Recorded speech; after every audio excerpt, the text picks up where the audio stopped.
हम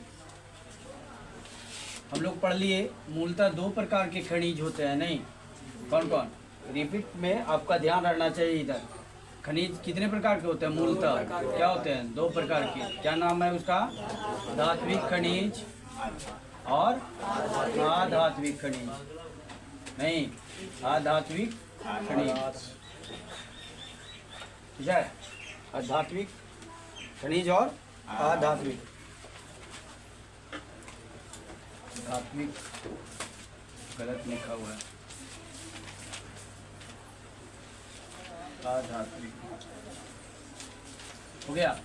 अब यहाँ पे हम आपको क्या बताए थे कि धात्विक कहने से बोध हो रहा है क्या कि धातु की प्रधानता यहाँ होगी? नहीं, ठीक है। अधात्विक कहने का मतलब हुआ आ का अर्थ होता है, हम बताए होंगे। आ का अर्थ क्या होता है? ना होता है। आ का अर्थ क्या होता है? ना होता है। और धात्विक यानी इसमें मात्रा जो होती है मौजूद होती है किसकी? धातु की। बस यही समझिए। जब भी आपके एग्जाम में आए, यहाँ देखिए, जब भी एग्जाम में आपको आए धात्विक खनिज और अधात्विक खनिज में अंतर स्पष्ट करें। धात्विक खनिज और अधात्विक खनिज में क्या करें? अंतर स्पष्ट करें। सिंपल सा है, याद रखना है, सिंपल एकदम है। धात्विक खनिज कहते किसको हैं? धात्विक खनिज। और इधर रहेगा अधात्विक खनिज। लिखने का तरीका जो है आपका बेहतर होना चाहिए। पहले तो मैंने समझा दिया कि जिसमें धातु की प्रधानता होगी वो क्या होगे? धात्विक खनिज। नहीं, वैसे खनिज जिसमें धातु मौजूद हो उसे क्या कहेंगे?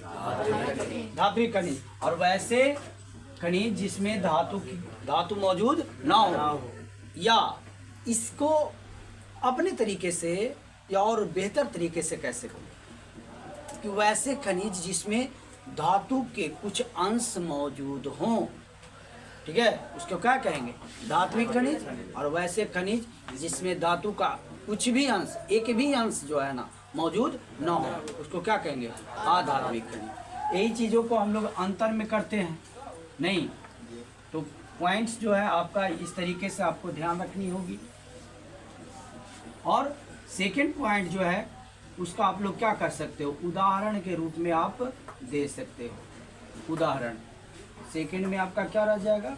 उदाहरण, ठीक है। तो इसका आंसर आप लोग कर लोगे ना? नहीं, इसका आंसर हो जाएगा, अंतर लिखा जाएगा, अंतर इसका हो जाएगा।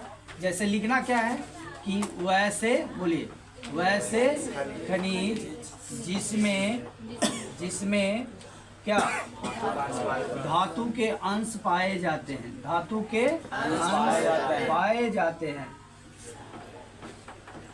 पाए जाते हैं।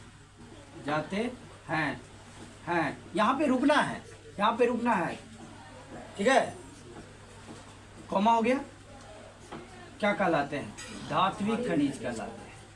धात्विक खनिज कहलाते हैं। हो गया? याद हो गया सबका कि वैसे खनिज जिसमें धातु के अंश पाए जाते हैं धात्विक खनिज कहलाते हैं, ठीक है। यहाँ क्या कर लेंगे? बोलिए आप लोग, अब तो लिख ही सकते हो। बोलिए, वैसे खनिज जिसमें धातु के अंश नहीं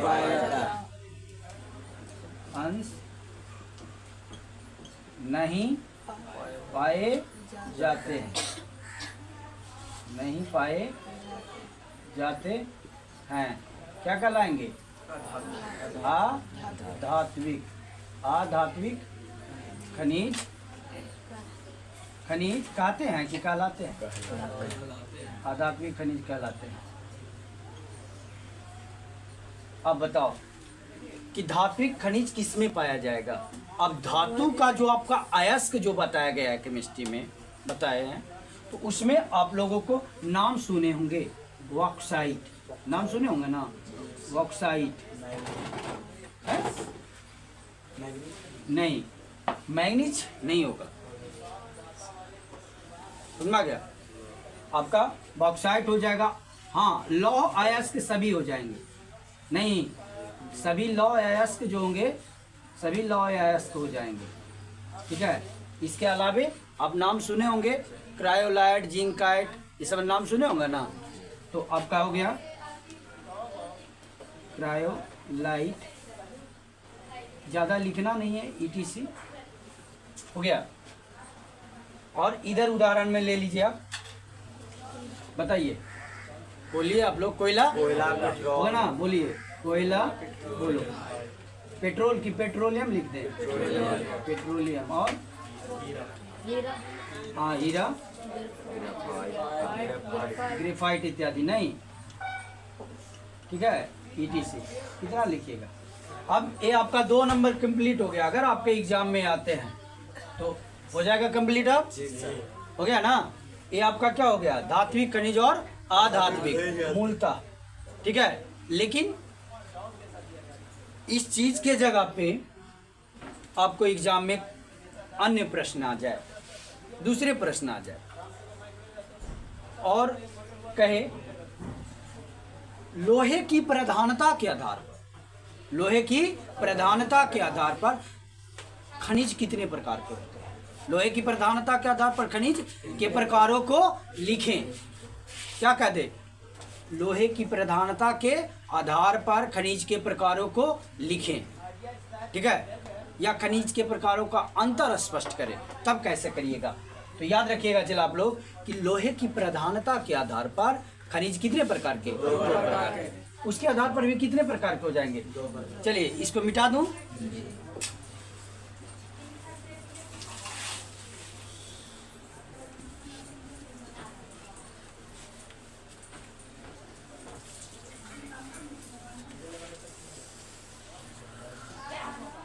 चलिए यहाँ देखेंगे हम लोग क्या प्रश्न कैसे आता है।